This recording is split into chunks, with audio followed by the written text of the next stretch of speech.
You said what? 68% of bottled water is tap water. 65 or 68% of bottled water is actually just tap water. I feel like that's low. I feel like 90% It's of all bottled marketing. water It's all marketing. and plastic. Good bottle, good glass. It's like a good glass bottle with a tint on it. I haven't really seen many like water ads on podcasts, so I feel like we're not ruining advertisers here. What's your top 5 worst waters of all time? Dasani, number 1. I think that's across the board. Do we need Dasani to? is number 1. Aquafina. Aquafina is number 2. I think Evian could be a number 2. No. If you don't get Evian in that glass bottle that only the Mondrian does, any water in glass Evian bottle is cold. fucking awful. Any water in a glass bottle cold, you can get me to fucking go in a white van and kidnap me. Yeah, for sure. We have candy in here. No, I hear 100%. the coldness takes away Cold and glass dilutes bottle everything. water, I'm good. I'm sold. Evian in a plastic bottle, I think is number 2. I actually think it could rival Dasani for how bad Evian water is. Nah. Propel. I don't even know if Propel. I don't know if my streets have taken me there. Sipping on a Propel is wild. What is the Propel logo? It's just like a P, like pushing P. I don't know. It's the Phillies logo. I don't know what Crystal it is. Geyser, nasty. Yeah, Crystal Geysers. Crystal Geysers is so whack. The label don't even stay on until you get home. The label fall right off in the bag from the supermarket. The moment you purchase it. Yeah. Liquid I don't even know Death, what type of water this is. Liquid Death, it's okay if it's cold, I guess. I'll take that over most of like the Poland Springs of the world. Oh, yeah. Poland Spring is only great because it's $1 and you could just get the fuck out the store. Poland Spring is the most accessible water. Poland Spring is good as shit. I don't know about ass shit. Like when you put ass shit on there. Okay. I don't know about Poland that. Spring I don't know if is we're good to gonna me. do I ass really shit. enjoy Poland Spring water. I'll buy Poland Spring all day. But if you go through, leave everything at warm temperature, if it goes against like Deer Park, what was the one you just said? Arrowhead. Every of one of its peers and competitors, Poland Spring is light years above that at room temperature. Arrowhead water is the water that I think they take each night at the end of the carnival. Whoever didn't buy the goldfish, they take that water and put it. That's the sportsmanship award at camp. Yeah, they take that water. If whoever didn't buy that goldfish, they take that water and put it in the Arrowhead bottle. So we've all been like flexing for 20 years that New York City has the best tap water. I found out recently that we have been. That's a lie. We It's have been the lying worst about water that in the for world. 2 decades. Y'all water is terrible. That used to be like a thing. Like, we have the best water Who on has earth. better water than New York City? A lot of we're people. like we're like in the hundreds. Really? I thought we were number 1 my entire life up until 2 weeks ago. When y'all used to say that, I used to be like, no, because up in Syracuse, we have a spring near us, like over in Skinny Atlas. No, but we get it from the Hudson up there. That's why we thought it was the best. Y'all shit is trash. I think it's y'all. I don't know what. Alabama don't got better water than us. I'm not jacking that. I'm not jacking. Alabama has better tap water than New York City. I'm jacking. No way. I feel No like it's y'all way. pipes. I feel like y'all pipes is just mold. No way. But that builds character. You need the minerals from the pipe. No, that's what like fights the diseases and shit. Yeah, you need the minerals from the antibodies. pipe. Absolutely. Yo, Number my 19? whole life, I thought New York City had the best tap water of all time. That was like a stat people would bring up. That shit is disgusting. Y'all are crazy. New York tap water is great. It's terrible. It's terrible. No way, it's man. terrible. Jersey tap water. Jersey got octane in it. Yeah, drinking Jersey tap water, you might as well go to the quick check and 93, put 20 on 93 and just put the nozzle in your mouth. That shit burn. Yeah, that shit. Jersey tap water is crazy. Like the first time I took Everclear shot, it was Jersey tap water. Jersey tap water tastes like a dry cleaners. Anyway, we're back. No, honestly, the first time when I got to St. Peter's, my freshman year, I started breaking out. Like way more. Taking a shower? Yeah. Yeah. That water was like bad. Yeah. Sorry, it built character. It made you the man you are today. Nah, man, it didn't. It didn't change anything. It just made my skin fucked up. It didn't. I'm not a better person because of it. No, but it wasn't a trial and tribulation. I'm saying you're a man. You're a man's man because of the Jersey tap water. It's all good. Anyways, where were we supposed to start here today? Do we get right into it? Let's get right into the shits, man. Our label mate / maybe not label mate, because I don't know anyone's negotiation. He'll be out of a job soon. Don't. All right, man. What? See, that's why We'll be out of one. That's why I don't rock with y'all, because when I be ready to go there, y'all leave Let's me out go there on the then. island. Why you Josh, left me on close the your island? ears. Okay.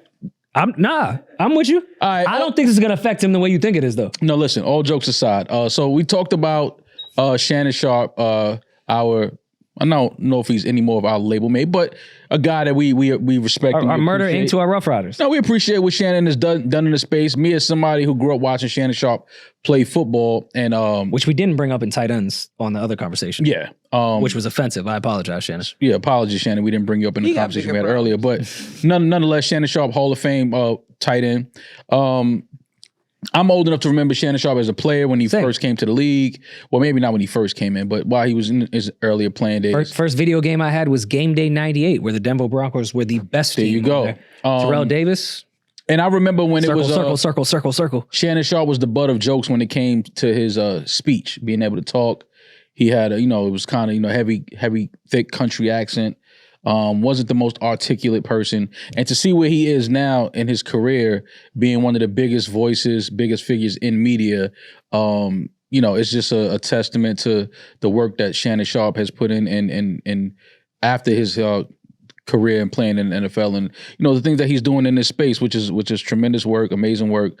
We support him, we salute him. But he's obviously coming to a point in his career where things are a little, not so proud. It's not a proud moment for Shannon right now. He's facing allegations of, sexual assault.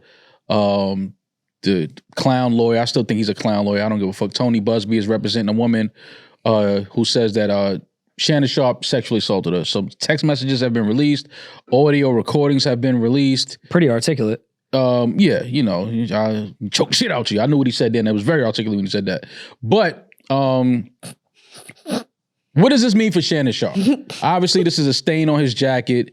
This is something that, we didn't expect to hear come out about Shannon Sharpe. And he's been, let's be very clear, he's been very adamant that this is 1,000% a shakedown, that there is nothing here. He didn't, he's not in no violation. No, he didn't violate any woman. That's not who he is. He's been very vocal and very adamant, not running from that. But Shannon, when it comes out again, and I don't know if this is true or not, it is alleged that Shannon Sharpe offered $10 million. And to me, when you offer that type of money so that things are kind of quiet and don't come out and don't hit the social media, or don't hit the net, that says that you are trying to cover something up. You are trying to prevent something. If you're innocent, I don't care what comes out. They try to shake you down. We don't offer no money. Obviously, Jay-Z just went through that with the same lawyer. He didn't offer any money. Case got dismissed, thrown out. I believe that there's legal action being taken against the same lawyer, Tony Busby, now as a result of that. So what does this mean for Shannon Sharpe? Is it going to affect his career? I don't know. I don't know if, what is being alleged is true. It's still very early. More details will come out. Shannon has been very vocal. He is not running from it. He's not hiding from it. He said he's willing to put out a sex tape if he had it. He told Tony Busby and the, alleged victim to put out the sex tape, show what it is that you want to show. So he's not hiding from it. He's not running from it. I don't know what that means for Shannon. I do know that as a result who is of this, guiding all right, I'm sorry to interrupt you. You're giving a great breakdown of what's going on, but you really are. Who is guiding Shannon Sharpe right now? Nobody. He's guiding himself. All right. The $10 million shit initially was like, that feels weird because, which we've said a million times, if somebody's accusing me of anything and I didn't do that shit, I'll get on the stand. Yeah. I'm refusing. Like, no matter what, I would do anything to prove that. But I also don't know what it's like to be in $100 million negotiation. And if $10 million out of that $100 million could get this thing that could compromise this $100 million the fuck out of here, maybe I'd sacrifice $10 million. Mm-hmm. So I get that part. But Shannon, with this sex tape shit, I'm still on the side that this looks weird, mainly based off the lawyer, which I guess is a little fucked up, but I'm just going off evidence. Mm-hmm. You saying I'll leak a consensual sex tape does not prove the innocence of some non-consensual shit. Just because y'all fucked once consensually doesn't mean that there could have been a time that way. So even though I feel Shannon on everything that he's doing, attack it head on, I get it. Let's get to the shits. Mm-hmm. Who would ever advise you to say some dumb shit like that? Yeah. This girl is how old? 21, if I'm not mistaken now. And they met when she was 19.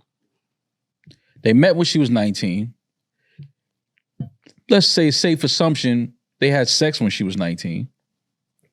Shannon Sharpe is 54? 56? 54, I believe. Maybe somewhere around there, 54, Mid-50s.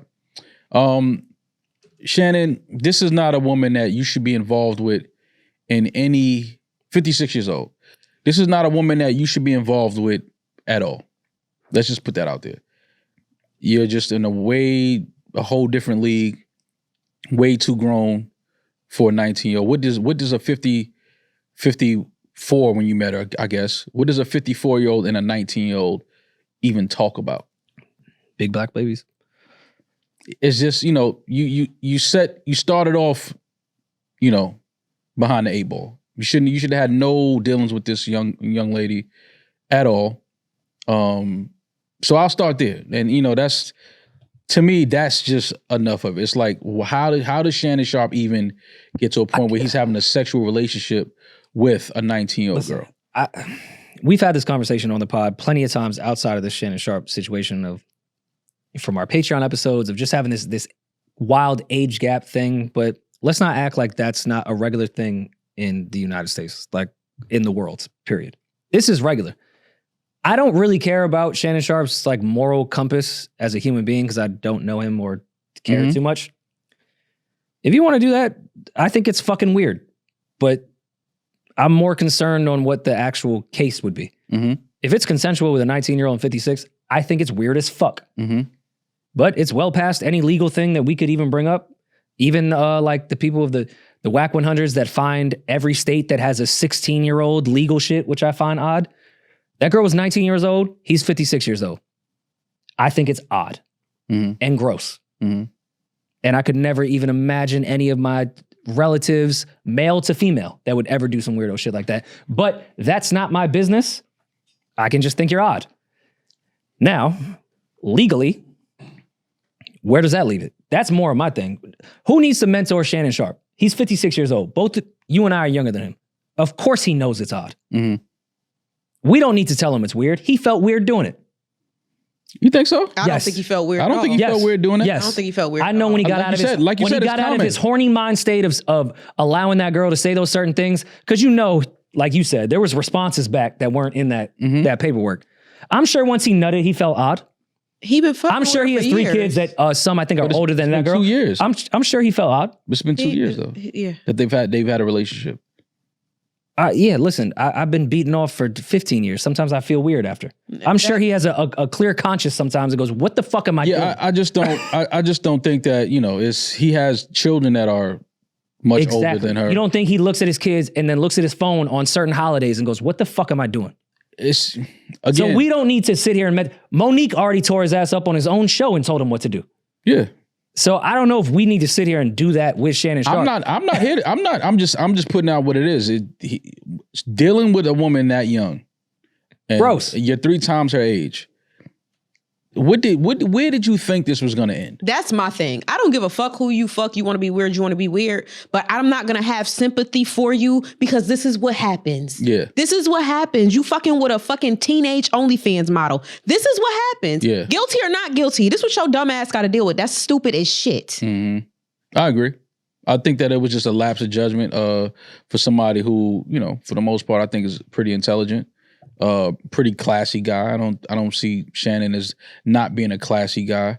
But I think this, obviously when the cameras shut off and people go home and they have their personal lives, I think people are into some things that are just a little inappropriate. And they're doing inappropriate things. Sometimes this is where it leads you. It leads you to these types of situations and these types of circumstances where you now have to face the public and talk about, your personal business in the bedroom and behind your own closed doors. Because again, the relationship was inappropriate to start with. So now we're here, and Shannon Sharpe is facing a lot of heat.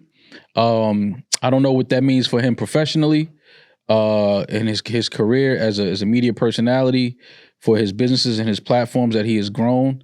He is in the middle of a huge negotiation right now with a media company. I don't know what that means for any of that. My guess is it is affecting it. It's affecting it, but I think it'll be okay. I really do think. We'll see. Granted, on the side of the last episode, I'm not here to say anyone's innocent or guilty. I want to see just do through everything. If he did that shit, put him under the fucking prison. Mm-hmm. But I feel like a lot of this, can we speak candidly? I feel like in the last few years, a lot of these accusations have really came and went. Mhm. And has not affected people the way it used to. I'm not saying what's fair, what's not. I'm just speaking real on what I've observed. These accusations don't do what they used to do. No. They don't. And I think in some cases, But why do you think that? Some cases I think it's really fucked up. Like, I don't even want to put on like a, because she's 19 OnlyFans model, like that. I'm sure that happens to those girls often. Mm-hmm. But the smear campaign will be, hey, they're an OnlyFans model, so of course she wanted it, or like anything like that. Yeah. It's an easy smear terrible. campaign, Yeah. which is fucked up and unfair and untrue. But to your point, there's also the side of, what do you think that girl wanted? And when she didn't get it, she found Tony Busby. Like, both of these things are true, and I think the court of public opinion can never decide that. And I don't think the court of public opinion cares that much to even sit through this whole trial. Yeah. We're here for headlines, and that's it. And then we'll go back to our lives. Mm-hmm. And then if Shannon Sharpe says something that's controversial or intriguing or has another good interview, everyone's going to go, all right, well, I'm back with Shannon. Yeah. What even happened with that case? Mm-hmm. That's how this shit goes. Like, I don't know. It's going to affect his money for sure, because no matter what, when scandals happen, bullshit happens, we know that any corporation is going to use that against any creator. But I don't know if it's really going to affect his bottom line to his career as a media personality. I mean, I would hope not, but again, we don't know. We don't know the details of everything that is happening. We don't know what the lawyers are ready to present. And again, we weren't in, Shannon Sharpe's bedroom. We don't know. Nor do I want to be. Nor do I want to be. But, here we are, as all being a part of media. And this obviously came across the desk, and we have to talk about it because, again, this is Shannon Sharpe, one of the biggest figures that we have. So, and if this girl is telling the truth, because I'm not just automatically doubting that she is, if she is telling the truth, I'm so upset that she got the lawyer that she got, because that was your biggest mistake that you could have done. Okay. Again, also, let's take this situation out. That's also where it gets fucked up. Because if this girl has no resources, no nothing, even though, I mean, Shannon Sharpe was sending her what, 50, like, wow. 25,000 a cheap, baby. Listen, Brandy, I'm sorry. We should have given you more money for a lawyer. But she got bread for Busby. There's a lot of girls that don't have resources when some shit happens like that. And they'll find the fucking bullshit ambulance chaser that says, yo, I've represented this group of people against this case. Mm-hmm. And women that have no experience in that world will be like, oh, okay, Antonio, if that's even your real name. Yeah. I'm still on that. I'm sorry, I'm repeating myself. Busby is not his last name. Ain't no fucking way. I know who sent him. Oh my God. But yeah, I mean, as much as I'm on that side, like everything in me is saying, you got Tony Busby, this is some bullshit, some shakedown nonsense. But I also don't want to put it to girls that don't have resources, and there are only ambulance chasers that will listen to them. Mm-hmm. Tony Busby being a fucking ambulance chaser. Remember that first press release with the whole shit? Everyone on Twitter, oh, look at Tony Busby's resume.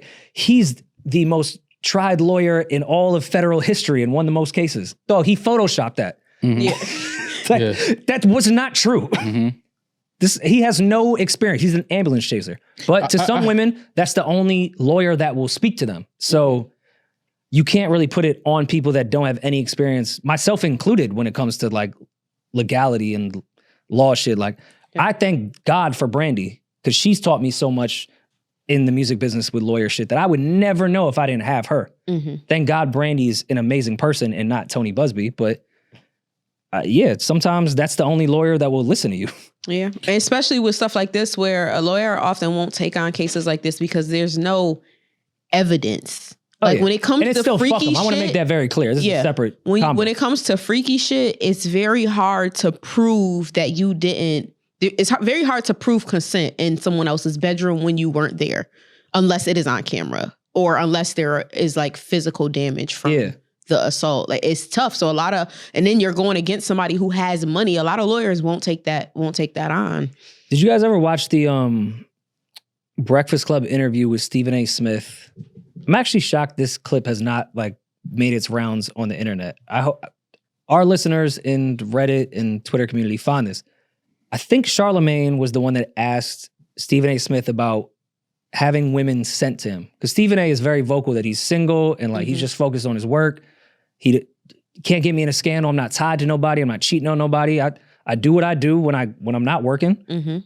And that's put him in situations where he's felt women have been sent to him from certain people with certain agendas to get him jammed up. And no way am I saying this is the case right now. Just bringing up that thought because they're both in media. And Stephen A., we've known have gone through countless negotiations. We saw him get a deal that he got fucked over and he's making like $8 million on ESPN 7 days a week. Finally got his worth. But before that, he was like, nah, I peeped when they were sending women to me. I could tell that this wasn't that. Somebody sent you to fuck me over. This feels like you're about to yell rape in the hotel room. I mean, I'm just always on the side of your moral compass and having discernment will save you from a lot of bullshit.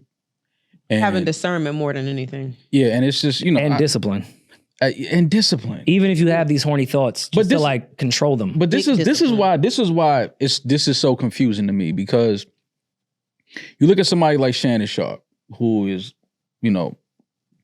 has accomplished things athletically that not many people will ever accomplish. That takes a certain level of, discipline. Keep your body in shape, play at a high level for so many years, Hall of Famer.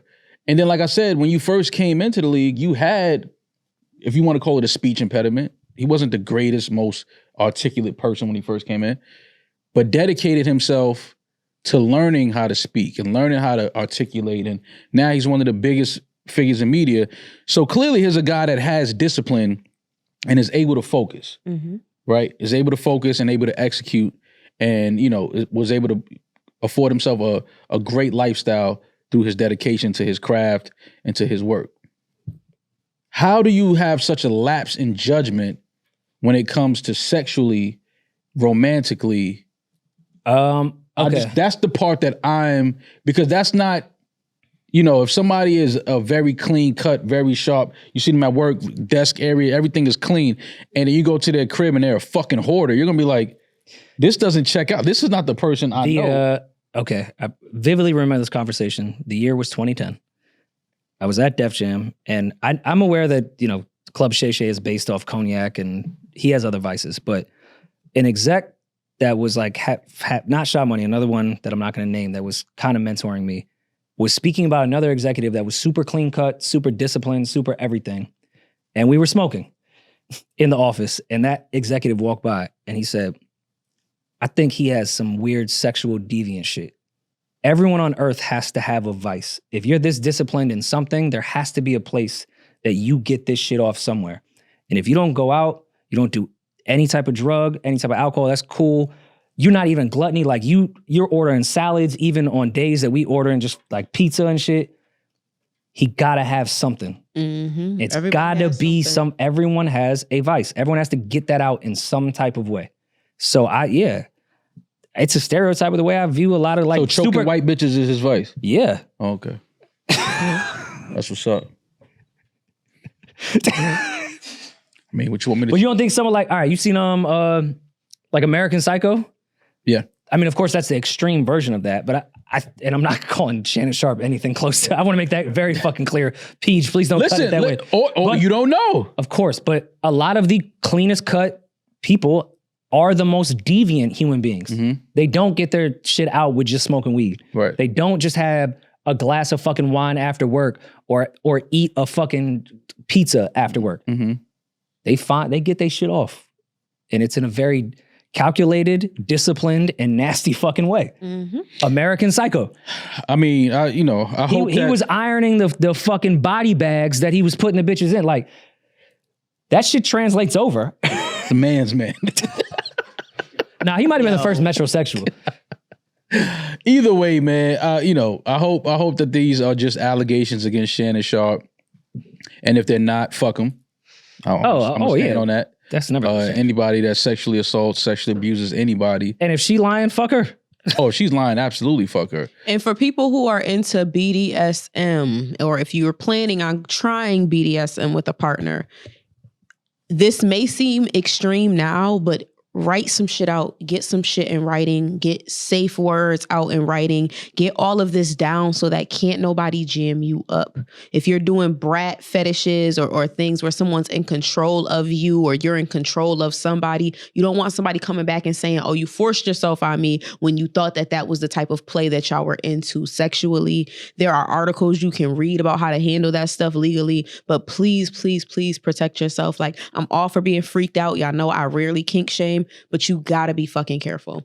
Because if you gotta know when somebody is antagonizing you or when somebody really wants you to force themselves on you. Like, you gotta know all of that stuff. Like, all of that is very important. So being freaked out is cool. I'm all with being freaked out, but please, please set some boundaries. And if you don't know that person like that, get that shit in writing. Let me tell you especially something. if you're paying for it. Make part of the role play a mediator with a contract. Yeah.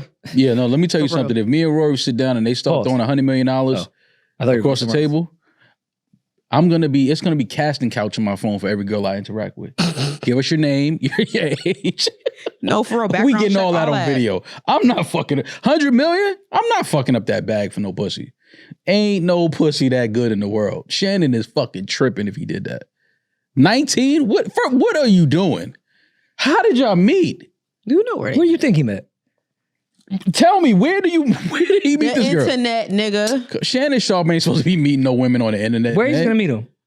Shannon Sharpe is 57 years old. Because we've seen how that goes. That's gonna let you choke her and say, put this big black baby in me. Where are you gonna meet that girl? Shannon Sharpe is worth you think that Shannon Sharpe can't meet a grown woman that will let him freak them out? Grown women. The clip just happened with Monique, where Monique says you need to leave them young girls alone. He like, why, Monique? That's what I'm saying. He's fucking tripping. But young girls, cool. I'm not talking about as young as this girl though. 19? If she was 28, 29, all right. You know what I mean? Like, get your shit off. 19? Come on, fam. She's 1 year removed from high school? You bugging the fuck out. That's not even the freaks you want. You bugging the fuck out. And she ain't even been freaky. Yeah, you not even been around long enough to be freaky. Yeah, I got sneakers older than that. I got the original 95 Air Maxes. My lime green Air Maxes is older than her. Like, what are we talking about? Like, you really met this girl? Let's make it clear, she's 21 now, but they're saying that he met her when she was 19. I don't care. 21 is still too young. I got hats 21 years old.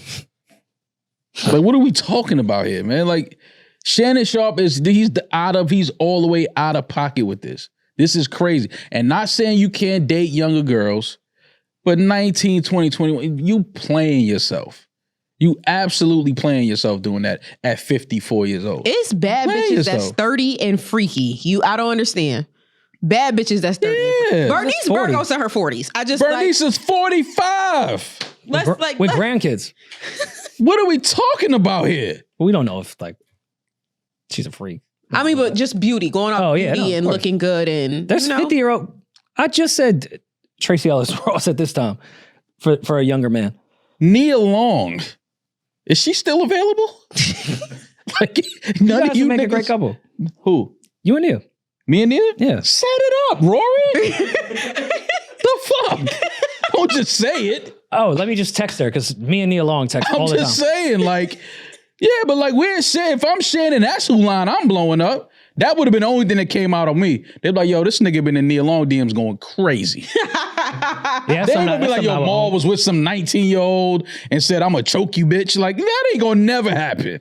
Shannon Sharpe is bugging for this. I'm sorry. I fuck with Shannon. The alleged rape, if I'm not mistaken, Josh, correct me if I'm wrong, is that they were having penis to vagina sex. He put it in her ass. And he put it in her ass, even though she put it in her said butt. No. Hey, people, if you are not aware. I love that you went penis to vagina to try to be politically correct and then put it in her ass. Yeah, but to be, hey, for young men that are coming up out here, because there are some young men that listen to our podcast, and I think it's very important for them to be informed, that is rape. That is rape. Yes, you should not try to put it in a girl's ass if that was not told to be done already. That is rape. Period. No matter if you are having penis to vagina sex, that is rape. The moment she says no, vagina sex, that is rape. Can y'all not laugh? We're being I'm laughing because you did it in the political way that I was happy you were doing. And he was like, yeah, just put it in a butt. Yeah. Like, you know what I'm saying? Reposado. I don't know. Like, reposado. Hey. Take the penis and enter the rectum. Like, you didn't even go that route. He was like, yeah, just don't put it in her ass. Yeah, no. No, I agree though. You should not. Can we keep it real? Can we keep it real for like just the last like 30 seconds of this? Let's keep it real Fridays. Shannon fucking did that shit. Oh my God. Shannon did that shit, man. He got a little too, you know what I mean? He went a little too far. Yo. They was having wild sex. You know what I'm saying? And he probably was like, his thumb was in there. Yeah, he probably was like, he thought she wanted it. You know what I mean? And you know, he heard her. You know what I'm saying? 2 days later, she was still sore. She's like, nah, this nigga got to pay for this. I believe that Shannon just went a little too far. I believe he actually did put it in her butt. She didn't want it. You know what I'm saying? Like, I don't know. I'm not going to say he held her down and made her take it. He probably just tried to get it in there real quick. And she probably was like, nah, you bugging. But if her text message is correct, I mean, because clearly in text, she doesn't hold anything back. Mm-hmm. If she said no when he tried to put it in her butt, like, then you just go back to the vagina. Oh, she also like said, the attempt can happen in consensual sex, and if she's not with it, you just go back to the vagina. You don't keep going. Horses don't stop; they keep going. Cut that. What? She said, "I begged with the Broncos. I begged you to put a condom on. You didn't get it, and not put it in my butt." Also, if you have sex with somebody without putting a condom on, they telling you to put a condom on, you don't put a condom on. Also, rape. That's I want every all of that to be clear. No, I'm with you. That's awesome. Yeah. No, I agree. Great. So she said, I begged you to put a condom on and not put it in my ass. And you didn't listen. I don't care about, But also... but all right, I hear you. Mm-hmm. And this is why sexting is a problem. Yeah. Because have you ever sexted with somebody and they not that person? Mm-hmm. So if you telling me to put a big black baby in me and then I show up with no condom... You could. Not victim blaming. Because at no point does that mean I'm entitled to fuck you without a condom. I'm just saying you may confuse people when they show up. See, I'm going to get... All right, never mind. I can see Molly trying to smile. No, all I'm saying... I think sexting should stop because I think people just be getting their horny should never stop. If it's somebody you've been fucking, yeah. Because we could... And if it's somebody you want to fuck. He been fucking her. All right, well, let's be truthful in our sexting. All I know is whenever a girl texts you, I don't know how to process this, you in trouble. Whenever a girl say, I don't know how to process this, it's like, oh shit. She ready to find somebody to help her process it. What's funny is that stress for me. Due process. Due to our due process, Mr. Shannon Sharpe, we are calling you to the Supreme Court. I actually just felt blessed because I felt that nervous shit when you just said, I need to process this, when I didn't take the chicken out of the freezer. Man. To me, that terrified me. I can only imagine with, did I accidentally put it in your butt? Oh my God. That's what Shannon should have did. He should have wrapped it up. Josh is doing this little thing he likes to do. Shannon, you should have wrapped it up. How do we Poor Leon. How do we transition into our guest that is about to be here? Well, should it be a cold cut? Like, how do we get the energy into? I mean, well, this was wild. The good thing about our guest that's coming on is I'm being stared at. He's a great talent, great singer, great songwriter, and he's coming by to have a great conversation with us, so we can get right into that and have some fun. But again, Shannon, prayers to you, prayers to the alleged victim. Hopefully, everybody is on the right side of history here, and everybody's day will come in court and due process, like Demaris said. We will figure out more about what happened and what didn't happen. So, hate to see Shannon go through this, but discernment, discipline, morals, moral compass. Where does that lie? Sex contracts. If you that, somebody as famous and as big a figure as Shannon Sharpe is, that might be a necessity. You might have to start doing that as well. Anything to protect yourself and to keep you away from things like this. But let's get into our guests. Let's have some fun and let's talk some shit.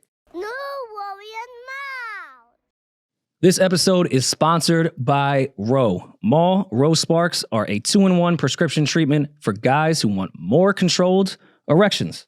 I know that word makes you uncomfortable, but sometimes when it's time, you gotta act.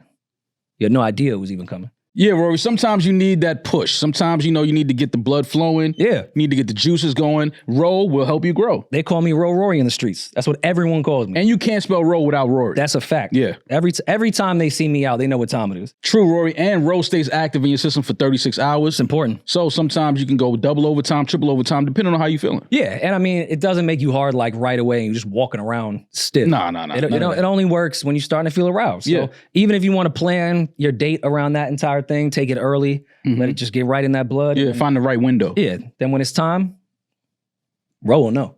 Ro connects guys with a medical provider 100% online, so you don't have to waste time in waiting rooms, because that's always awkward too when you go in and have to tell the doctor what you're really here for. I feel like everybody knows. Yeah, they can see it in your face. Yeah, they can see it. If approved, treatment ships directly to your door very discreetly. If prescribed, new sexual health patients get $15 off their first order of Sparks on a recurring plan. Connect with a provider at ro.co/Rory and Mall to find out if prescription Ro Sparks are right for you. That's ro.co/Rory and Mall for $15 off your first order. And we are back with probably the most important guest, I think, of 2025 so far. Mm-hmm. I don't know if it'll be topped either for what I think this gentleman is about to do, despite what he's already done. But we are here with one of the most talented songwriters, musicians, and artists that I've ever had the privilege, I want to make that very clear, privilege to work with in my entire life. We are here with the great Nickelodeon star Post, Leon Thomas. This is our live studio audience. It was good. That was an amazing intro, man. That was fly. Hold on, because my obsessive compulsive OCD is fucking. Oh yeah, well let's move that. Keep it rolling. Oh, I like that. Man, it's about the details. I don't know how bad. Should've stopped Marketing, us. you heard the My feet marketing. was like this in my sneakers. Right? I'm like, the fuck is that? I'll try to redo the intro. We are here with. We can say with Leon. We're here with Leon Thomas, man. First of all, bro, now that you're here, congrats on what I think is a classic album. Man, I agree. thank you, bro. You absolutely had, in my opinion, well, me and Rory both agree, The only thing we agreed on our 2024 wrap up was that Mutt was the R&B album of the year, without a doubt. Man, thank you so much. So man. it's a pleasure to meet you and tell you that to your face. That was a phenomenal project. Rory was the first person to tell me to listen to it. I think he may have told me like, yo, did you listen to it yet? I'm like, I didn't listen to it yet. And I'm here to say, Leon, I haven't stopped listening to it. That's fire. Thank you, man. What's funny, I told you before, so when Leon and I had a session to do Who Are You Anyways, Rory Leon Thomas out right now check across that out. all streaming platforms. Same session, he played me what became Mutt.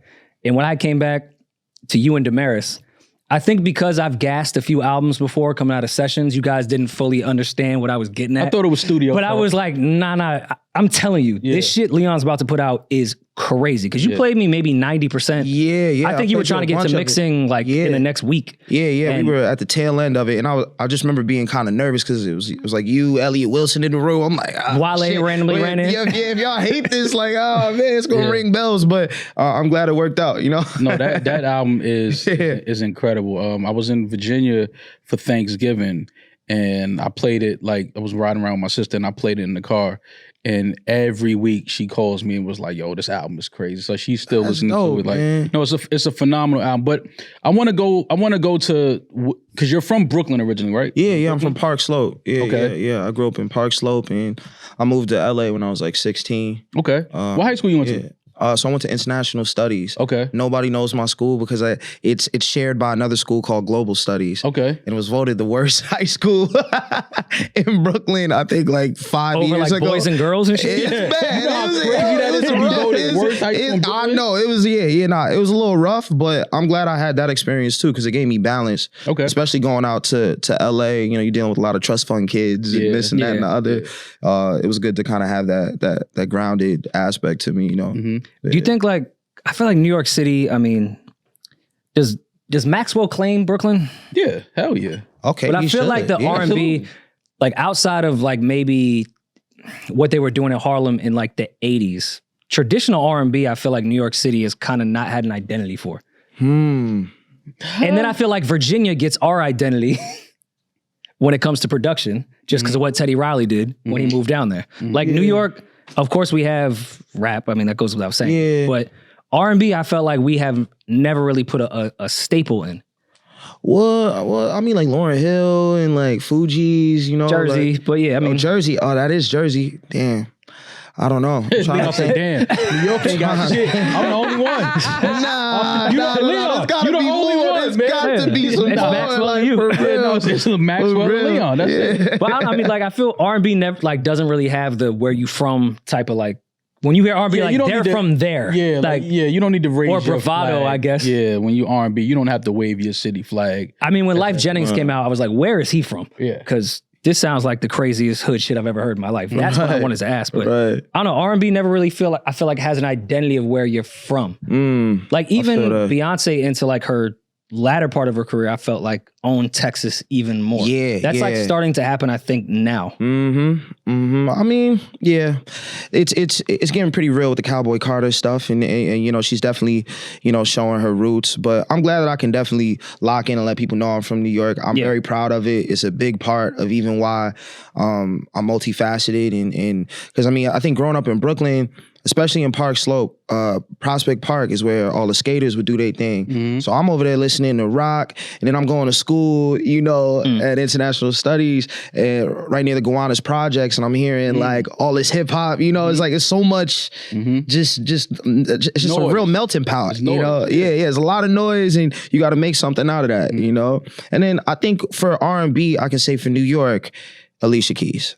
Let's not forget Alicia Keys. Let's not forget Alicia Keys. And there's more. I'm just blanking on them, but yeah. Yeah, Alicia definitely. Everything Alicia did coming out was like, that girl's from New York City. So yeah, I do take back some of my statements. Yeah. Alicia Keys, like, Yeah, lived she got and the breathed whole New York. Broadway play Hell's Kitchen going crazy right now. Talking live in the about building her. now. Yeah. Where's Mariah Carey from?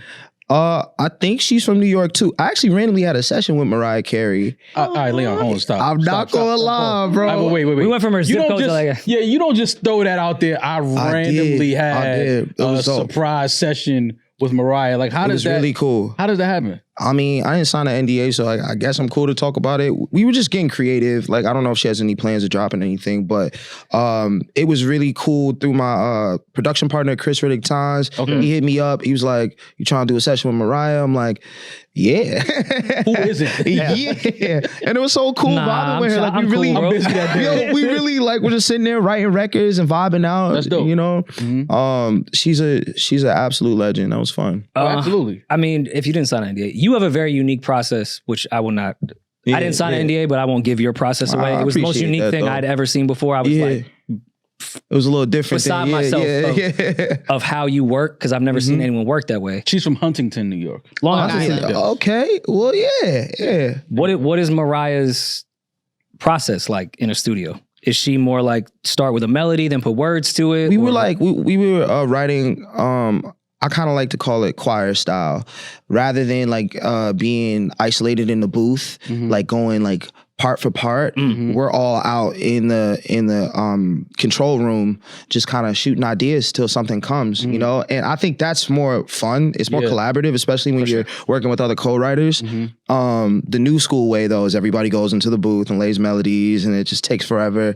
Choir style, you get a chance to kind of just put it together, and I think you can also understand if the hook is going to be catchy enough for a group of people to sing. You know what I mean? I get it for sure. How has it been meeting some of your Well, before you get there, because I do have a real question about Mariah. mine was it's coming. April 23rd, right? So that gives enough time to get something clear. Did you write any Christmas music? No. To make sure generational wealth, Leon. Think about your children. think about your kids? Why Leon. are you not singing about Santa Claus in those sessions? I'm gonna be honest, like even outside of the Mariah session, I've been thinking like, yeah, I need to really, you know, just pick up the Christmas pen. Like, you know, it's time to get right. This is like So- an every year bag, you know? Oh my God. Okay, so this just reminded me. Damn, you just reminded me off Christmas. Right. We can cut this if we need to. Valley of Emotional Oranges, who you know, sent me a video of you and her doing a Christmas song when you guys were like That's facts. 18, 17 years old, and it was quite sweet possibly child. the greatest, I mean, funniest just Christmas video I've ever just seen. a good 5D camera, shaky They was on footage Venice Beach. on Venice Beach singing about Santa. Christmas. Like, That's crazy. insane work. When we and dropped our Valley's record, my dog. man. Valley is that's She's legitimately my amazing. family. From we were the both same signed, building, to Alicia Rostrum. Yeah, exactly. And it's so cool to see her reinvent herself She's in the such a greatest. beautiful Yeah. way. And I run into her all the time. It's like nothing but love. Yeah, no, she sent me that the day our record dropped, and I was like, nah, I meant to send it to you, and I totally forgot. it's all good. I try to like erase all Christmas records I've tried to do in the past. No, because it looked like the whole label was like, From the we're going to take them internet, to like- Venice and put them in sweaters. Yeah, nah. I mean, shout out to Rostrum, man. You know, it's funny. Benji just hit me up not too long ago. Shout out to Benji. Yeah. I really love Benji. We were just trying stuff, you know, independent, just doing our thing. Yeah. What was that Rostrum like years like? Because I guess for fans that don't know, that was one of the bigger independent to then major labels. Yeah. Is he still work with Wiz? And I'm not quite sure what their relationship is like, but to be honest, at that time, everything was really cool, and I was around Wiz a bunch. Around the Mac Taylor was Gang in the guys. beginning as well, right? Yeah. Mac Miller was signed to Rostrum, and Arthur Pitt. Shout out to you, Arthur. He was one of the lead executives, like, you know, running me around to everybody. He introduced me to Rob Markman and just like real important, you know, figures. And the way that they worked was just really very run and gun. You know, let's like really put the work in. Let's not spend a bunch of money yet until it's like making a bunch of money. And I respect that, because now that I'm at a major label, I still move like an independent artist in that way. Like, I'm not blowing a bunch of money on studio time or even just doing like crazy wild $300,000 music videos. I'm kind of big on just let's build this piece by piece, you know? Yeah. And that definitely came from Benji. How has it been? Because back to Mariah thing, how has it been for you meeting some of your heroes and inspirations in music? Has it been an enjoying thing, or have It's you been surreal. disappointed? I mean, well, a little bit of both, but I think for the most part, it's just very surreal. You got to kind of suppress your inner 13-year-old self, you know, for like that day that you're doing the session. But I think once you get past that, you have to go over the creative anxiety that comes from like, this could be life-changing. And I think once you get over that hump, you're just creating with another human. You know what I mean? Yeah. But those first two bumps in the road are not easy, you know? Yeah, I mean, I think even going from like the TV, I guess, child's actor. I don't know if you consider a child actor thing. Yeah, I've been doing this to my whole then life. doing Rostrum, which was the culture at the time. Yeah. To then, I feel like you kind of got, it wasn't a bad thing, but you became the snooze guy, which I felt was like weird. That was the way I feel like people started to discover you. And listen, it's like the internet and even just how people consume music right now, they're just trying to find a common denominator, you know? Like, and Snooze was a huge record. So all of it was positive from my perspective, because I knew what I had in my back pocket. I knew like the tools I was working with. Like, it's not like I did that record and then it was like, okay, now let me start trying to be an artist. I'd been getting ready, waiting for a moment like this to really use it as a platform, you know? yeah, because I think you had the best example of having that stereotype of this is that guy. Yo, you heard about him? Yo, he did Snooze, to now Mutt being the best of 2024. That transition, though, doesn't really happen for a lot of artists. Yeah, man. A lot of people just get put in the writer producer category when they're great. Or like we were just talking about Esther Dean when the Carrie Hilson thing came up. We just going through just great writers that were also great artists, but they never got to they never got to break through. Yeah. How do you think you did break through that? Because some of the greatest writers never did that. Well, I think a lot of those artists who were also songwriters and producers aren't necessarily operating with the team perspective. So me signing with Ty Dolla $ign and the cross-pollination of me being just like in a musical, cultural moment, I think was really helpful for just like a lot of people's perspectives as they started really hearing me. And then I think being a producer and really seeing the whole artist journey of building a brand, I kind of started recognizing things that I didn't like and that I was going to do different. And for me, consistency was everything. I shot 9 visualizers for Mutt. So all day on Instagram, TikTok, YouTube Shorts, wherever I could, you know, push some ad dollars into it, I had little 40-second commercials for my music outside of like all of the amazing press I've been doing with Biz 3, my publicist. So I think it's just understanding that, all right, I need like these cultural elements in conjunction with like solid marketing around it. That's like the piece. Brand identity, all right, the red dress, okay, like the look, the vibe had to all match what I was trying to kind of sell with the music. And sometimes a lot of songwriters and producers who are stepping into it don't necessarily come to it with that same perspective. But Victoria Monet, she really overstood. Like she Jaguar really put her fucking in went insane. She went insane. So there's like, I feel like we're evolving and learning over time. I really respect that. And I think that's great with you guys having the tools, because I always think the actual songwriters and vocalists make the best artists. So having the tools and the knowledge to do, rather than I just have to do a Mariah Carey session and give my best records away to whoever is the bigger artist in the room. Right. I'm glad, like if you go through Victoria's catalog and see what she's wrote, if she's been a part of some amazing records. 5 years later, she's now able to put shit out by herself where she can keep a lot of the records that she's writing instead of give them away. I mean, it's the industry changed too. Like at the time when Victoria was really trying to do the whole artist thing, in the beginning, it was just kind of tough. Like executives sometimes need to be in the same mindset of this is really possible and this can work.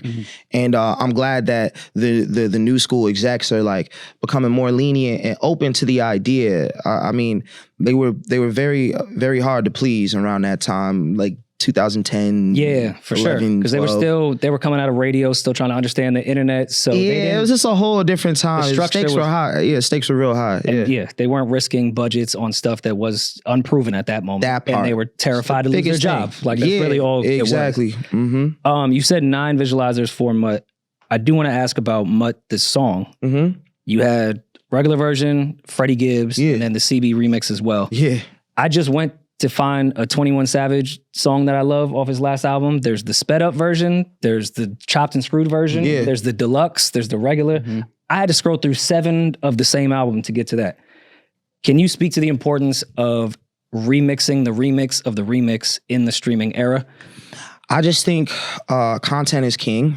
And if you can find a way to reach different audiences with the same copyright, it'll feed the original version and potentially become something brand new for the song. You know, Annalie Choppa is like an interesting example of that, of him like remixing a song 3-4 times until he found himself in a position that felt like this is a whole brand new thing. And I think that's kind of smart. I feel like when artists raise their hands in this generation that's just overly cluttered with songs, content, and things going on, I think it's important to find a new way to really brush off a song that could genuinely go crazy, you know? And I'm so thankful that right now we're at 16 on a Hot 100. That's a big deal. Top 20 is crazy. Like a big deal, man. Yeah. So I think a lot of that is due to us, you know, not giving up on the record after like 2 months or 3 months, you know, like. I think you guys have been the perfect example of post promo being way more important than the rollout in this day and age. Like, because Mutt is, you know, coming up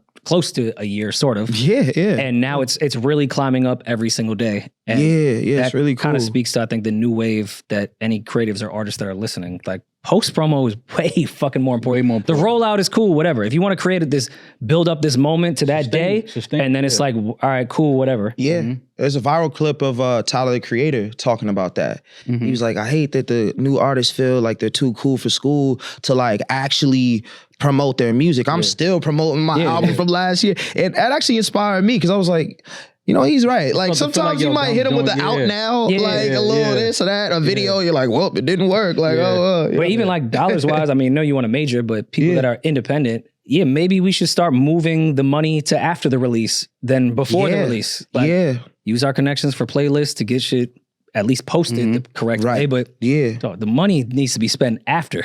Let's see what works and then put our dollars into that shit. At any point when you wrote Mutt, like, I don't know how long you had it, but if you had it for a while, did you ever consider like this person would sound great on this? Like, or was it always just something that was personal? That was me. That was me. I knew that one was for me. Period. And then also it's like, I think a lot of artists were too afraid to record that song at that time. Like there was no like example of something else that was successful with that sound.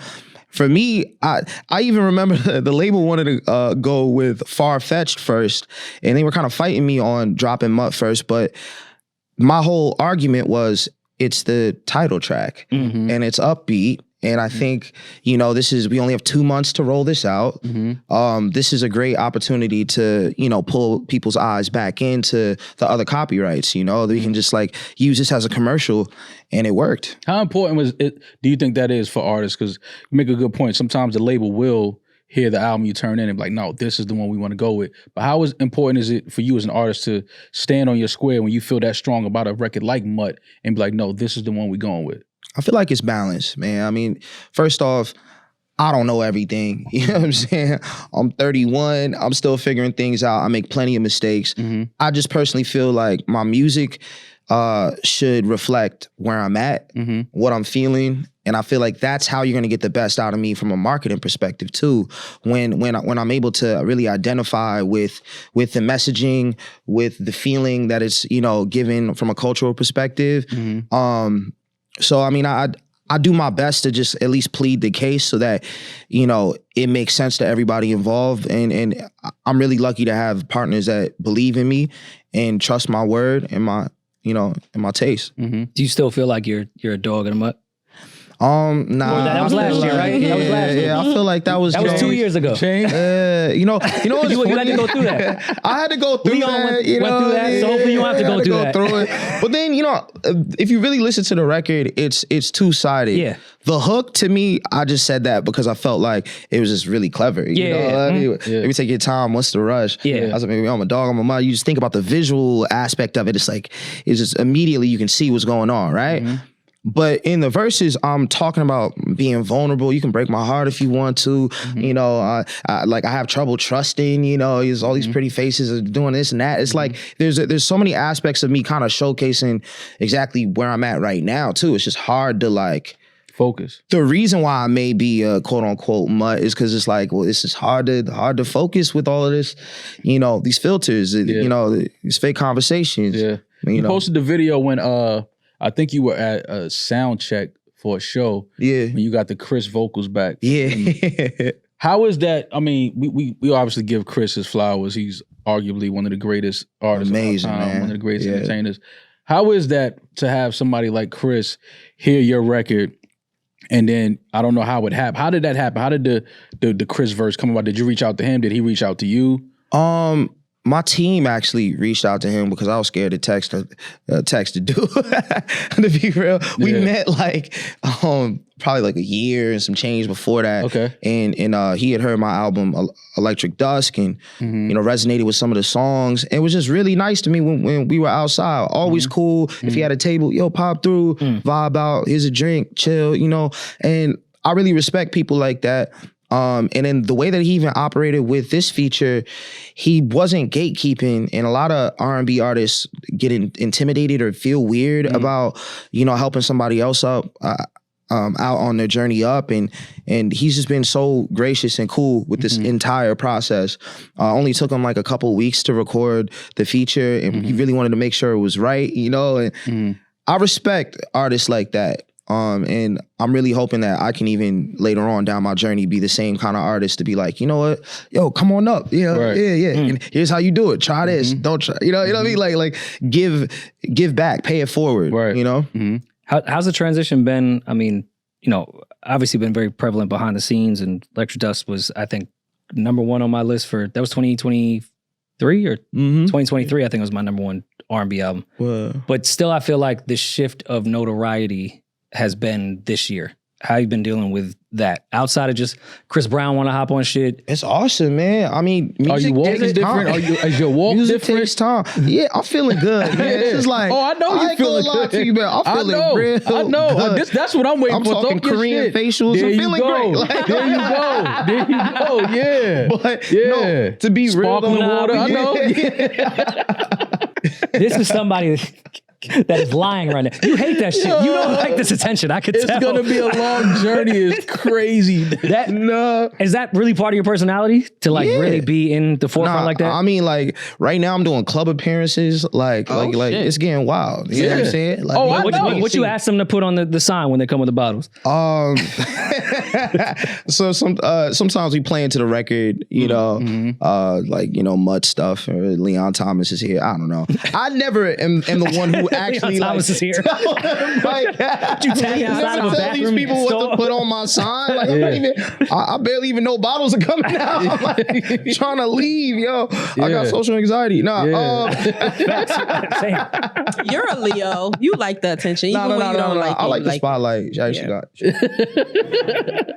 She called me out. All right. Yeah, no, it's just fun to watch, like, you know, artists like yourself have that moment where it's like you have a Chris Brown feature. Yeah. You know what I'm saying? Like that's like life changes now. Like things It really are does. totally different. More people are, it's more eyes on you, more ears on you.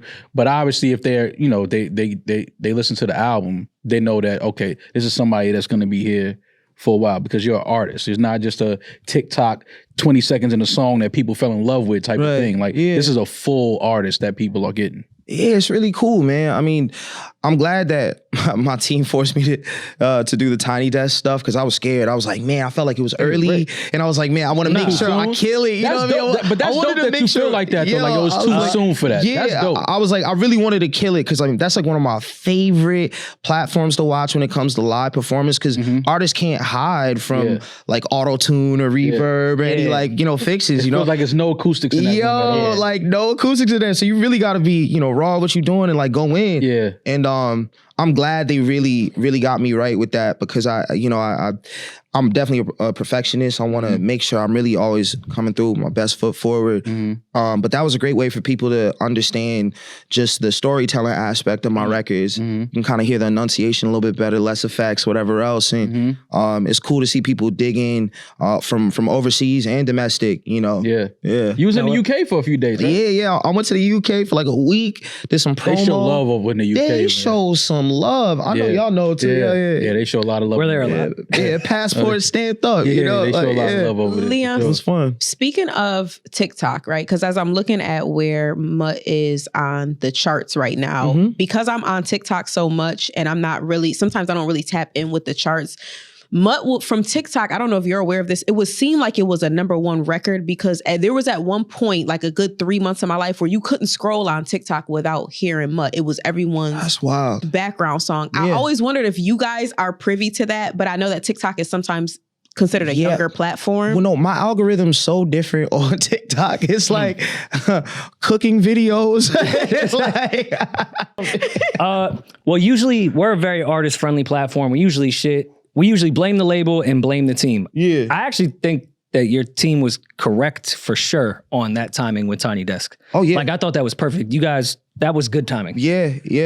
And this is why I listen. Like, we'll have situations where I feel like one thing will work, but I love to listen too because I don't know everything. Are you nervous for the follow-up? Because while this isn't your first album, this was, I feel like, the one that put you on the map, and it's not the sophomore slump that's something I feel like is in the back of a lot of artists' head, trying to follow up something that they're getting their first identity to the masses for. You set the bar is like... I mean, we got like a deluxe coming with more records. The way I really look at all of this right now, sonically, I've been this entire time spoon feeding more and more of the real side of me musically, which is very, very, very live. So I've already known like that this. Even from Mutt, we had live drums on it, live bass, live strings, like a lot of elements that were very classic, but it was still spoon feeding where I'm headed with this whole thing. And I'm not afraid of that evolution, and I really hope that everybody can go on that ride with me without getting upset about, what they think I should be doing, because I'm an artist and I'm gonna be myself regardless, Who's some of the artists that you're looking forward to working with in the future? Like you have your whiteboard, you're like, I have to get a record with. All right, it's a wild list. So John Mayer, I want to work with Charlie Puth. I know it sounds wild, but I think we'll make something amazing. And he's doing a lot of stuff on analog right now. Okay. And we've been talking about it. And then I really want to work with her. I want to do some cool live stuff. I think it's crazy y'all have not worked together. Yeah. Well, we grew up together working on records. Before she even changed her name from Gabby Wilson to her, we were cooking up joints. And she's always been really supportive of me. Yeah, Gabby's the best. Yeah, but I really look at collaboration, especially with my friends, like, yo, it'll happen in its right time. Yeah. Not to force it. It's dope. But I mean, like somebody like Gabby and yourself coming up to where, you know, she is and obviously you are now, that has to be dope to kind of like bump into each other again and be like, damn, so much has happened. Life has changed so much. Yeah, I don't like making my friends feel uncomfortable because everybody's trying to just balance out teams' expectations, fans' expectations. And yeah, we may know each other, but like at the time when I probably could have been trying to get records from her, like it's, you know, I was like, you want to do it. Yeah, of course. I'm building it out anyway. And I really respect the grind and the hustle. I know the game. Yeah. We'll link back up on the straight. How did so Rather Be Alone will be part of the deluxe from what? Or that's okay. Yeah. Do you think you'll be able to be on DDG's stream after that?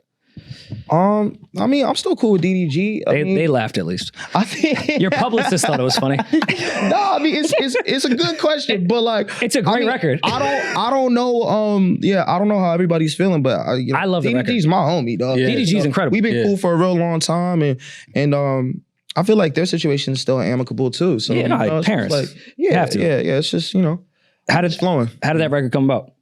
She just popped by the studio. It was really just out of the blue. A friend of mine invited her by, and we were listening to songs. She was like, "Oh, I really like that one." I was like, "Say less." Opened up a verse. Get on in there.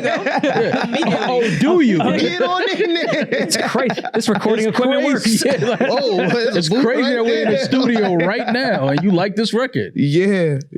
Yeah, I feel like her and her sister are so fucking talented. I kind of want them to like, this is selfish shit. Okay. I want them to like stop working on their solo careers. Oh wow. Like, Oh my God. I would love, you don't want a Chloe and Haley album like now? Oh, together, yes, definitely. Well, yeah. I mean, I think both can happen simultaneously. You know, I think They're like, The them evolution together of it. is a different type of vibe. but you gotta understand too, it's like they grew up doing a lot of records together, and I'm so glad that they both have been able to experience just life as adults in a different lens, you know? I mean, I'm talking since like 12 years old, I was seeing videos of them, you know, doing their thing. So I respect the fact that they allowed themselves time to just vibe out. for And sure. I And know grow they're up, like the sisters, adults. so like there's always a back pocket album Absolutely. ready to go. Yeah, You know what I'm yeah, saying? for Like, sure. you know, For sure. Thanksgiving, they got a little record ready to, you know? Absolutely. And even like Mother's Day. Parkwood and Yeah, Beyonce just so- letting them grow up and find their own way. I mean, what a great mentor to have. Like Oh, she really gets it. And she also understands what it's like to have sisters and do your own thing and still be able to like come back together when the time is right. Yeah. You know? All right, so Leon, we've been seeing this whole shit on social media with all the Mount Rushmores. Oh yeah. So we want to, while we have you, we want to do a male R&B Mount Rushmore. We want to do an old school one Okay. and a new school one. All right, but like define new school, like after the 2000s or like what does that mean? Yeah, like stuff. right now. I would say the 70s to the 90s and then 2000 to now.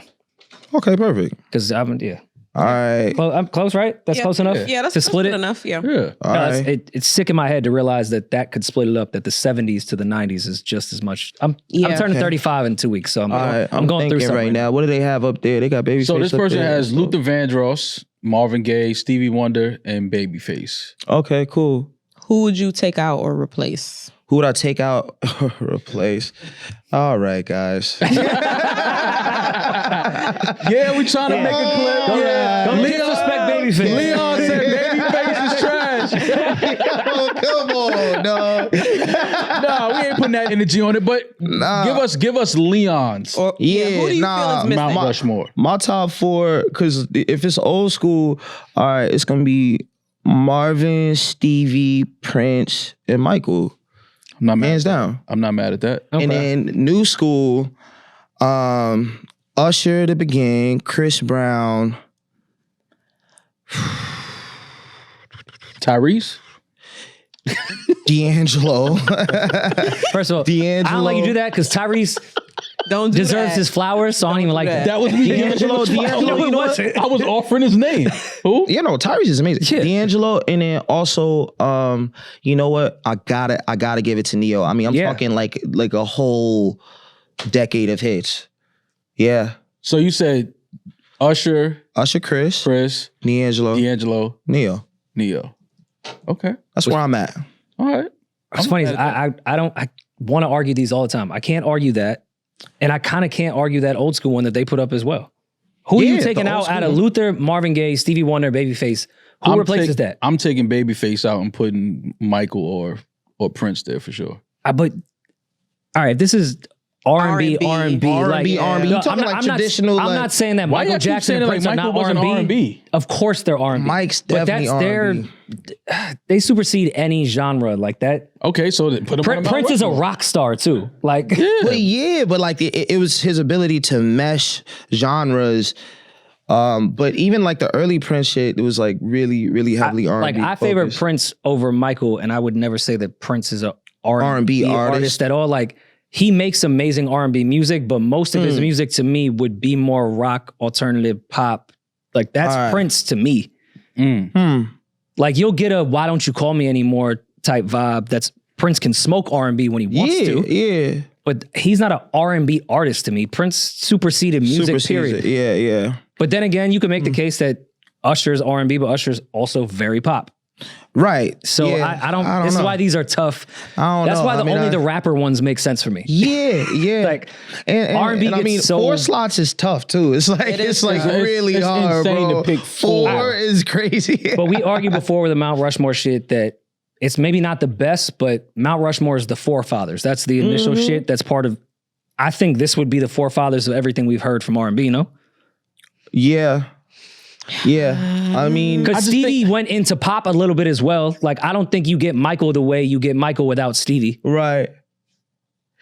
I don't know, man. Just Babyface being there is just pissing me off. But he's an architect. He's an architect of R&B. Listen, like a whole era of R&B. Hold on. Let me hold on. Listen, I don't want that. I don't want that to come across the wrong way.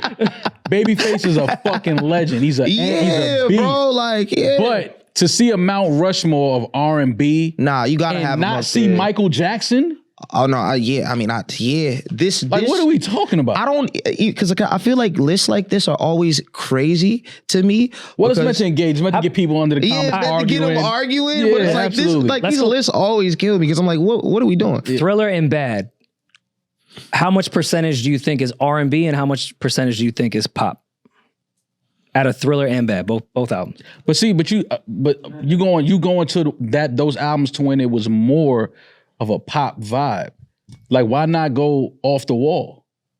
Okay. Like, we can't. How much percent of Off the Wall do you think is? Well, I didn't choose Off the Wall because I think Off the Wall is way more R&B. That's what I'm saying. So and then you got to go to Jackson 5.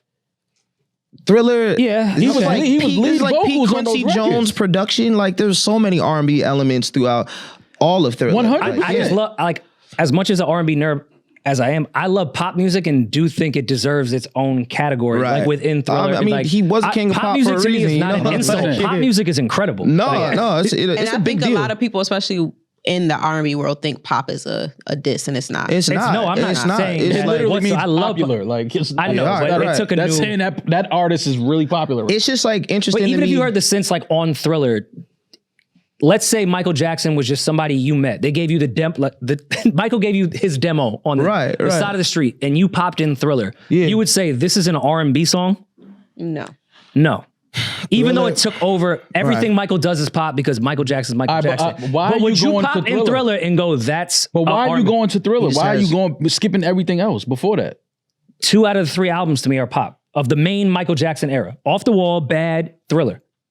Yeah, but I think That's pop. Dangerous, like But the thing that I think you're doing, I love the Free Willy Dangerous is soundtrack. pop. No, but you're forgetting definitely that had plenty of R&B moments on there. Hell yeah. I just think even our whole definition of R&B is skewed because it's like whole perspective. The definition of R&B back in the day just meant black music, fam. right. Like straight up, Right. like, Exactly. Like it was literally just a way to like separate the charts white and black. This is segregation in real time. So my whole thing is like even as artists like a Prince may have nodes of rock and roll, which is also like a great black art form. I think all music it's is black like music. it's like I think it's important that we allow these artists to still exist in that R&B conversation because I think at the time it didn't matter what they did, they were going to be right there on those charts regardless. And while I agree with that, I'd feel like taking someone like Babyface off that to put Prince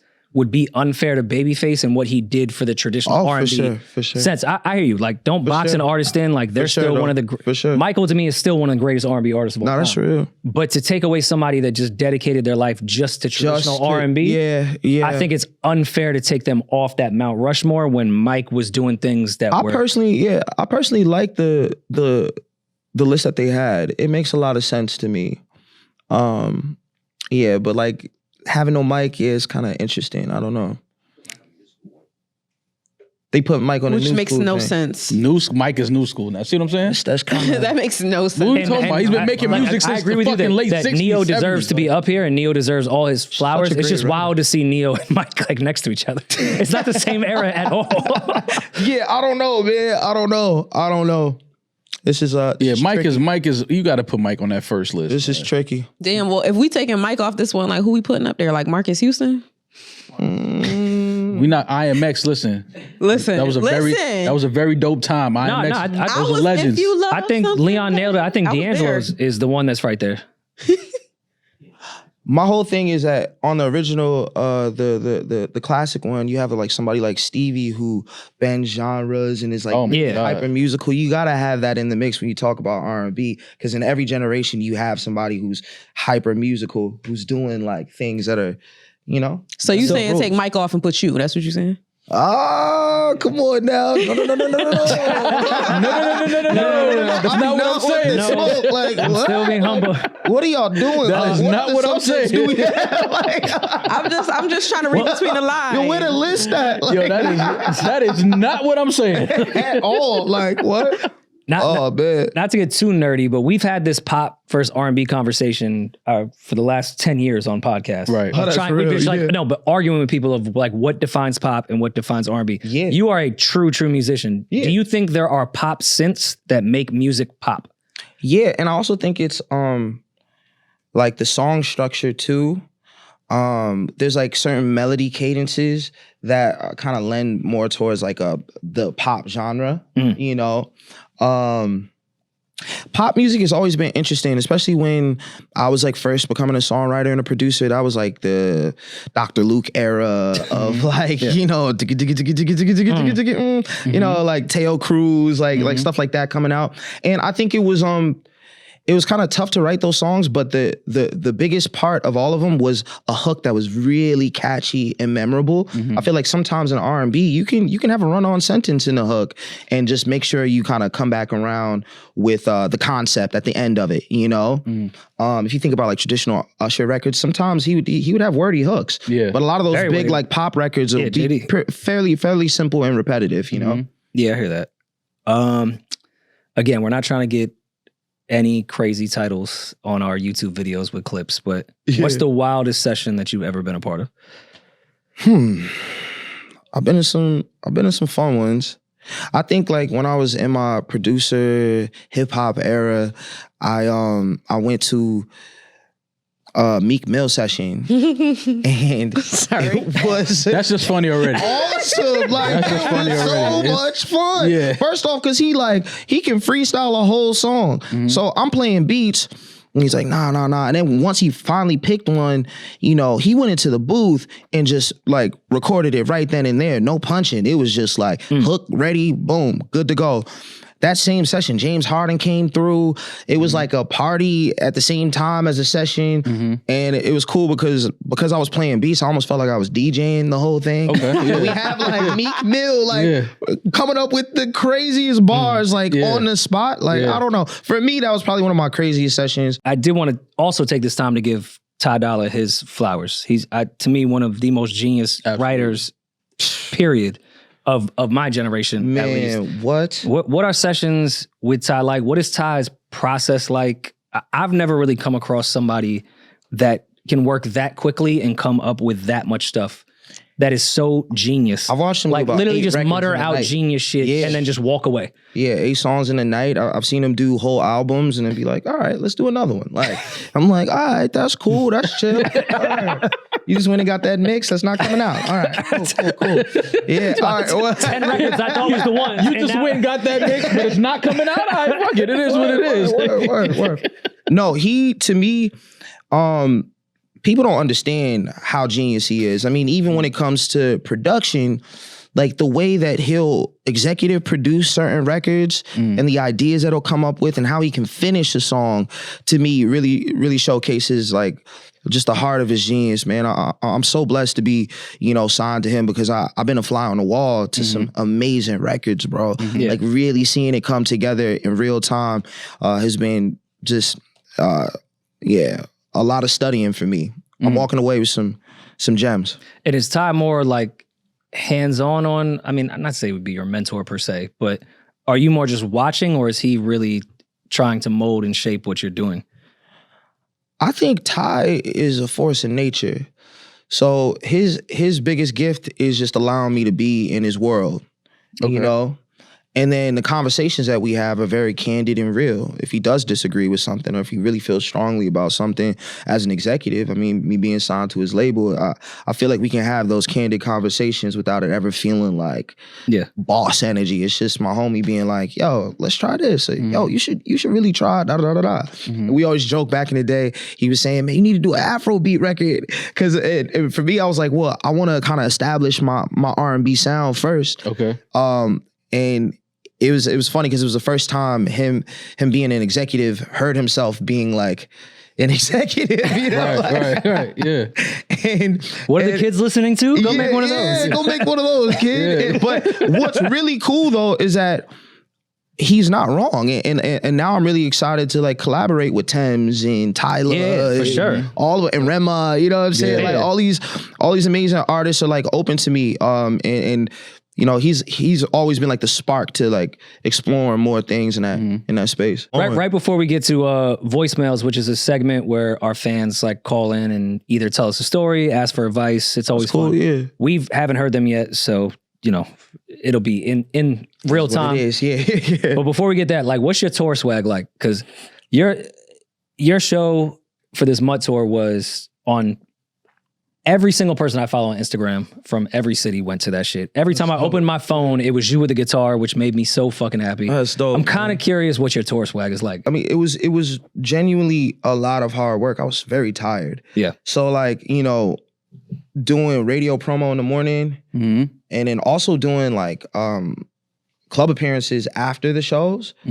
Like I really didn't have time to be like super wild rock star energy. I was really just trying to make sure I was on time for the radio shit in the morning, because I'm really trying to like promote this and make genuine relationships and with the programming directors. And it's just like I feel like fun is down the way. Sure. You know what I mean? No, for the appearances, man, you got to find a friend that looks like you. Get the cap.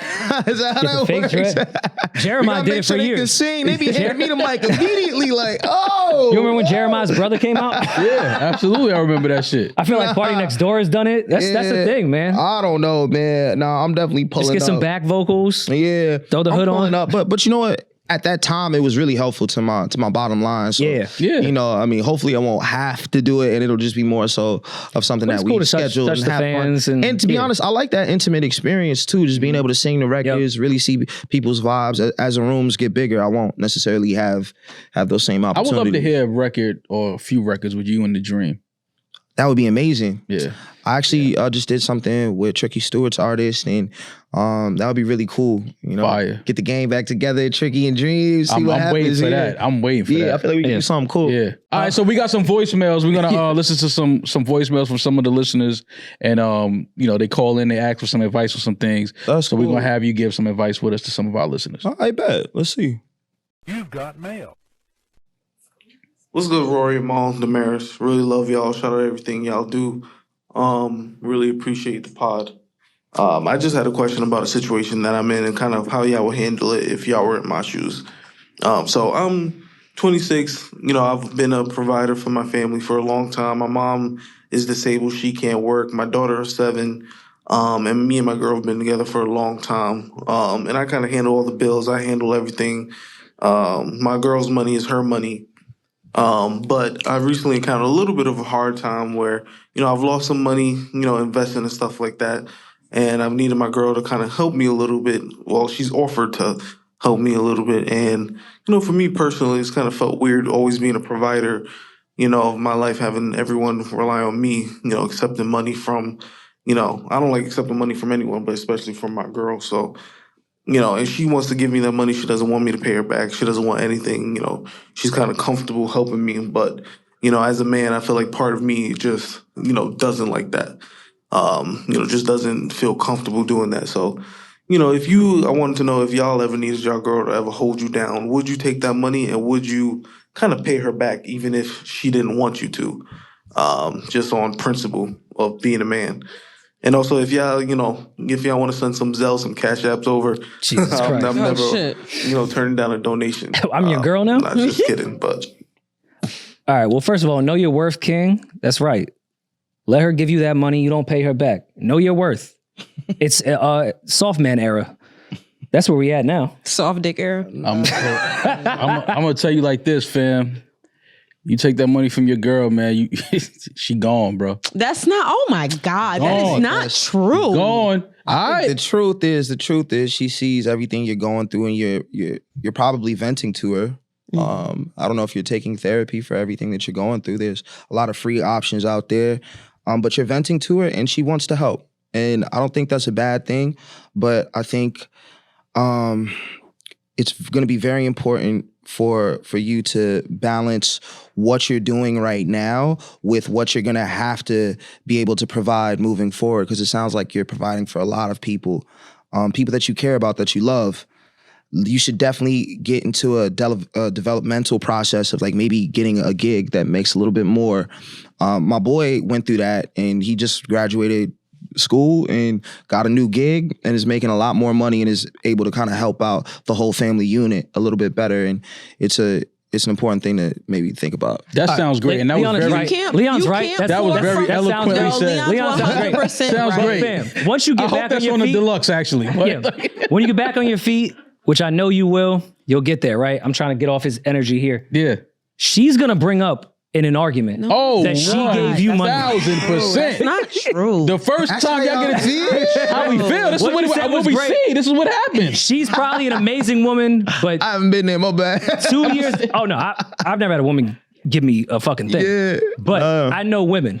2 years down the line, she's bringing that up in an That's argument. not true. That's not always true. All right. When your broke ass can pay these bills, in 2025, and your crippled mother, they're gonna throw the crippled mother. That's the man of the house. They're gonna throw the crippled mother, and the crippled mother gonna get a shot. That for is sure. And you couldn't pay the bills for your crippled mother. And I had to walk for her. And I had to help you bring your mother down the stairs and get her in the car. First of all, you said your daughter's 7. You and your girl been together for a long time. She's seeing you struggle. You can't pour from an empty cup. You can't take care of everybody until you're fully on your feet. That's your partner. Let your partner help you. And if you do have a partner who you even think would throw that back in your face, then you have the wrong partner and you don't need to be with her. But from what you are telling us, it doesn't sound like your girl's that type of person. It's really just what the patriarchy has told you is and is not acceptable. That's your partner. You've taken care of her. You're not fucking up or being less of a man by allowing her to help you, which is actually helping y'all. Like, let her help you. You'll get back on your feet. Nobody called him less of a man. We've all been jammed up. I'm not on that type of time whatsoever. I'm just saying she's going to throw that back in his face. That's all I'm saying. Tell he's feeling bad about that, man. Yeah, I understand. As a man, it's tough when you're not the provider. I get all that, but I'm just telling you. Don't listen to Rory and Mal. They date the worst kind of women in the world. No, I'm just listen to them. I'm being all right. Hey, what's his name? Did he give us his name, Josh? No, he didn't say his name. No. All right, well, if you call us back in 3 months and let us know where you and your girl stand after letting her help you with some bills. Man, can't wait to throw it back in his face. They live together. Not for long. All right, y'all. Why y'all acting like we sit here all the time and go through the shit like, damn, that's what she did to him. Damn, it happens. Yes. All right, what do you think she's saying in her group chat? I don't think she's telling her group chat that her man is having money problems. She probably got one homegirl she's talking to about it. But if she's offering to pay the money and saying you don't have to pay me back, she don't care about that. Since when has a woman ever said, yo, here with some money and said you ain't got to pay me back and meant I've done it. I've been in a relationship with somebody who came upon hard times and I had to pass them some money. Yo, don't worry about that. You take care of me forever. And then what happened? I would never throw that in there. I'm just saying, but then what happened? Y'all not together no more, right? Yeah, for other reasons. That has nothing to do with money. Yeah, I know. Whatever, Mom. Yeah, I know. Oh man, we got another one. No. Okay. No. Got you. It wasn't a No, no, factor no, in the that's breakup? cool. Okay, all right, cool. Well, Leon, we appreciate you stopping by, kicking Man, I it with us, appreciate man. y'all brothers for real, man. Again, continued success. Looking forward to the new project, new music. Thank you for that phenomenal album last year, man. It's been a thank you, pleasure brother, for to real. watch your career take off and watching you perform in these venues and seeing people sing your songs. And it's a lot of ladies at these shows, man. And I'm gonna just need 2 passes. I got you, man. at your earliest convenience. Yeah, that's easy. To whatever show. He's in Delaware. That's not far down 95. Shows, I can't do That's the right college down show. 95. I can't. I'm a little too old. Did I see DC? I'm a little Was too there a old for the DC fly college that you show. hosted too? I'm a little too old for the college DC, show. we could go. Yeah, I'm a little too old for that. That was Leon Thomas. Thank you for that. You could plug our record too. You don't have to just plug mine. Oh no! Shout out to y'all record too, man. Shout out to y'all record. Phenomenal joint. A lot of people My friend and co-host. No, listen. A lot of people, the sound and the tempo was kind of throwing people off, and they didn't I mean, that's understand why we wanted to make that record. But as soon as Rory let me hear, I was like, "Nah, this shit is fire." So a vibe. shout out to y'all It's a for putting vibe. together that joint too. Man. Yeah, for real. That was Leon Thomas. I'm that nigga. He's just Ginger. Peace.